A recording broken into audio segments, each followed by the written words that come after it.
Do not act like a trash. Hey, toy for sale.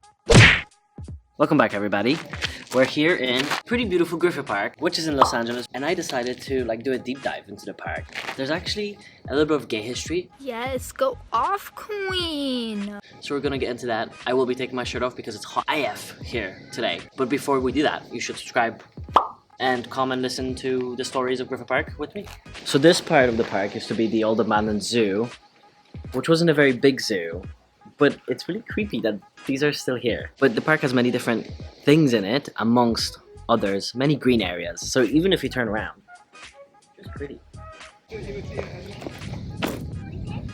Ready to explore? Should we go inside? This looks like a set of a horror movie. I know, right? So apparently this park has a bit of a gay history. This was a pretty popular spot for men to find meaningful connections, network, and that was an interesting fact that I found, and I believe it. This park is huge. You can find many areas where literally nobody will see you, and you're literally in broad daylight. On 1968, Memorial Day, this park somewhere here hosted like a gay-in, which was like an event, which is pretty progressive for the time. And in 1985, this park hosted the state's first gay rodeo. So yeah, Griffith Park, gay confirmed. This is inside a building. It had a bird outside on it. Do you think it had parrots? And this is a creepy little room that I really don't want to go into because there's probably rattlesnakes. Anything alive in there? There's a Starbucks cup. So we know that there's at least one LA girl in there. It's just a room. But to be fair, this is like 3 times the size of something you'd get. Oh my god. It was my sunglasses. My sunglasses touched my arm. Okay, let's leave. Toy for sale. How much you paying for me? How much it cost? 2 million. I can't afford that. I think I'll leave this one. See ya. Hey, what the hell? Bye. That's a bargain. Goodbye. Bye. Could you imagine? I would be like Ace Ventura in that movie where he comes out through the rhino's butthole, except this, and I'd break all of the bones in my spine. Let's go back in. Okay. Go back in. Okay, so basically, I decided to be interested in the history of Griffith Park, and boy, it's a lot. Okay, I feel like at this stage I could write a PhD about it. I was interested in who owned this land before the settlers, because let's be honest, we know that someone owned it, we just never thought who it was. And it was like a Native American tribe called Tongva. So that was the tribe that the land belonged to, and the land also used to be called Yangna. So that was what is now LA, but that was who owned it beforehand, before the settlers came along and scooped it up. Why is your back covered in scratches? Was there a demon in there? Maybe. It was the Starbucks girl. No, it was the claws of all the animals that died in there. But that one's not straight. Neither are you.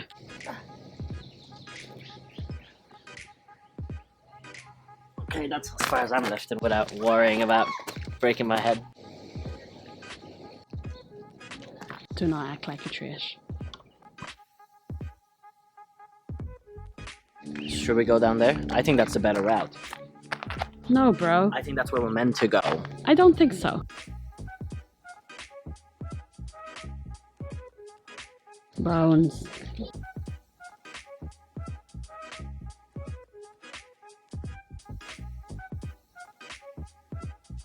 You're in jail. Hey! For what? What did I do? You're arrested for being a boy. Let me out. No. Let me out right now. I got more stuff to do. In 1781, they officially made this place what it is. So this guy, Jose Vicente Feliz, he was apparently pretty cool because he was known as the little father of the pueblo, and he was the city's first police chief of Los Angeles. And I guess he must have done such an amazing job because then he was promoted to the office of Comisionado de Los Angeles, and he was the city manager, the enforcer of laws, and the presiding judge. So basically like the first mayor. That seems like a lot of responsibility for one person, but if it's like 150 people, that's just like a large family, right? And he did such a good job that when he eventually retired in 1794, the city decided to just gift him with 6,000 plus acres of land. Griffith Park, Silver Lake, East Hollywood, and Los Feliz, that's what it is today. And he just got all that land. Goodbye. See ya. I'm gonna shut the door on you. So after he retired, he got gifted that land, which was one of the first land grants here in California. So the rancho was called El Rancho de Nuestra Señora de Refugio de Los Feliz, which was Rancho Our Lady of Refuge of the Feliz family, or simply known as Rancho Los Feliz. Basically, it was just this. Fertile pastures, dramatic hillsides, mighty oaks, just like beautiful trees, beautiful views. A lot of green, a lot of sky, you know. Quite the place to live. It's for me to climb.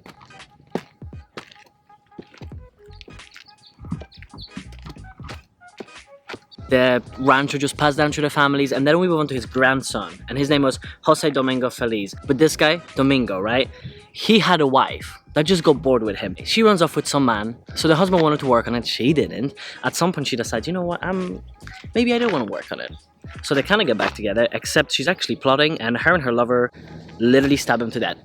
And then they get captured, and guess what? I guess Jose Domingo must have been so well liked in the community because the citizens were outraged. They wrote a petition. Honestly, the petition, a slay. Listen to this. So first of all, they were demanding for the immediate execution or for the handing over of them so they could execute them. Then they said, nature trembles at the sight of these venomous reptiles and the soil turns barren in its refusal to support their detestable existence.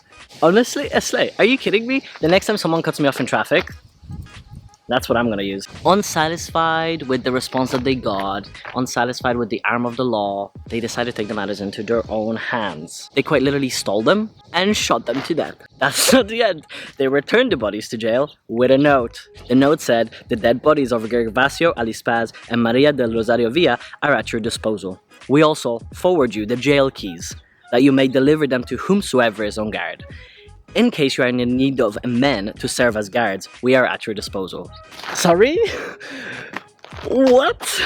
That's crazy. So then after we moved from that tomfoolery, we fast forward to 1863 to Don Antonio Feliz.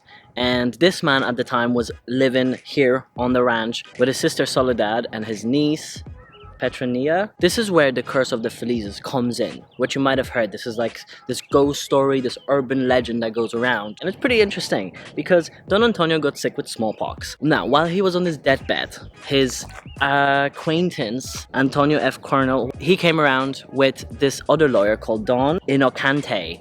And they were preparing a will for Mr. Don Antonio. Now that seems a little suspicious to me. Some versions of the story say that he had a stick fastened to his head that nodded, you know, when they asked if, you know, he was agreeing to the will. Because suspiciously, Antonio F. Cornell ended up getting most of the land. And Petronilla Denise got nothing. Soledad got some furniture, which, I mean, frankly, when we're dealing with like 6,000 acres of property, as a sister, I'd be pretty pissed. But Petronilla Denise, she got nothing, not even the furniture. So she decided, you know what? I'm gonna curse these and curse them she did. The curse goes, your falsity shall be your ruin. The substance of the Feliz family shall be your curse. The lawyer that assisted you in your infamy and the judge shall fall beneath the same curse. The one shall die an untimely death, the other in blood and violence. You, senor, shall know misery in your age, and although you die rich, your substance shall go to vile persons. A blight shall fall upon the face of this terrestrial paradise. The cattle shall no longer fatten but sicken on its pastures. The fields shall no longer respond to the toil of the tiller. The grand oak shall wither and die. The wrath of heaven and the vengeance of hell shall fall upon this place.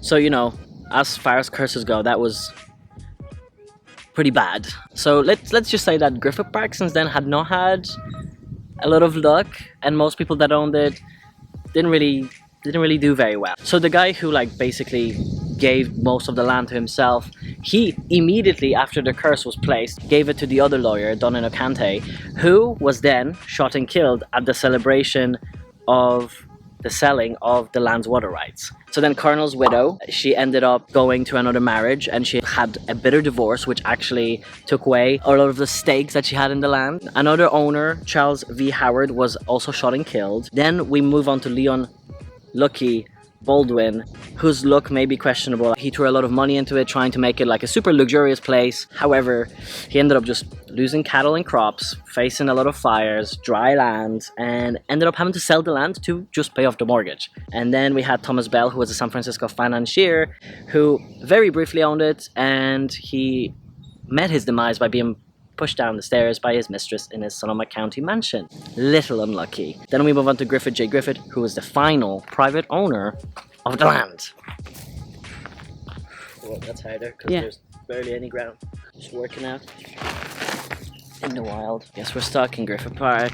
The curse hits again. Get back into your house, sir. I don't know who released you. What the heck?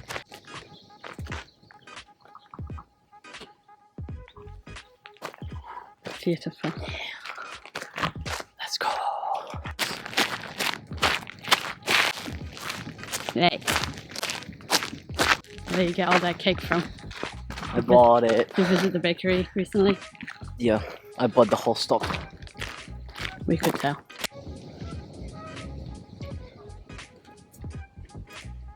So in 1982, Griffith J. Griffith was the final private owner. Frankly, I think Griffith J. Griffith is a silly name. That's like being called Daniel. He didn't have good luck, much like any of the other owners. He had an ostrich farm, and the ostriches just tended to go bonkers for no reason. He almost was gunned down by one of his disgruntled tenants. There was a bunch of ghost sightings, which was supposedly Don Antonio, the guy who died of smallpox. And he actually made a habit of coming here only during like midday, because he was Scared of the ghosts. well, that's sure, yeah. In 1896, he got fed up and was like, you know what, this place, I'm just gonna donate it. So he was like, I'm gonna give LA a Christmas present. And that Christmas present is going to be approximately 3,012 acres of land. Now, ladies, take note. If he wanted to, he would. That was kind of nice of him. However, then he got kind of weird because in 1903, he shot his wife while she was kneeling in front of him. And that was sus. So the wife didn't die, thank God. However, she was like, you guys know how you think he's like this proper stand-up citizen guy, very nice. He's actually an alcoholic. In a record time of 4 minutes and a half, she got a divorce on the grounds of cruelty in 1904. And he got sent to San Quentin for 2 years to treat his alcoholic insanity. I think that's a pretty light sentence for that. So then he got out of jail in 1906, and guess what he did? Probably the most annoying ever. He decided to start lecturing on prison reform. So then in 1912, so another 6 years after, he decided to devote 100 acres of this land for like an aerodrome, because I guess he wanted to do something with aviation. They had like a 2,000-foot strip here, but eventually the city of LA was like, this is kind of getting in the way of our airports, and you actually don't have a permit to be doing this, so we're gonna go ahead and shut it down. Also in 1912, he tried to donate more of his land to the city of LA, but they blocked the donation because you were like, well, you kind of are a criminal, probably wouldn't look good for us. So they waited until he died and left the land in his will to take it, and they still named things after him. So once he died, they built the observatory and the Greek theater. This park is absolutely massive. There's a lot of different parts, and it'd be very hard to show it all. Actually impossible to do in one video. The last bit of tidbit I'll leave you is that he's buried at the Hollywood Forever Cemetery. Also, if you stand on the side of the obelisk of Griffith J. Griffith at the cemetery, you can see the Griffith Observatory. That's kind of cute. It's an interesting story, and this place is crazy, and there's so many crazy stories about it, and I just fell down a deep hole of research and just could not stop falling down it. So I know this was a bit of a different video, but I hope you guys enjoyed. If you want to explore like more of LA, or just like anywhere where I am with me, let me know, and I'll do more of these videos, because I thoroughly enjoyed learning all this stuff and just being out on a hike. So let me know. I'll do more of these, and thank you for watching, and I'll see you guys again next week probably. And I hope you have a great day. Have a good life. Bye bye.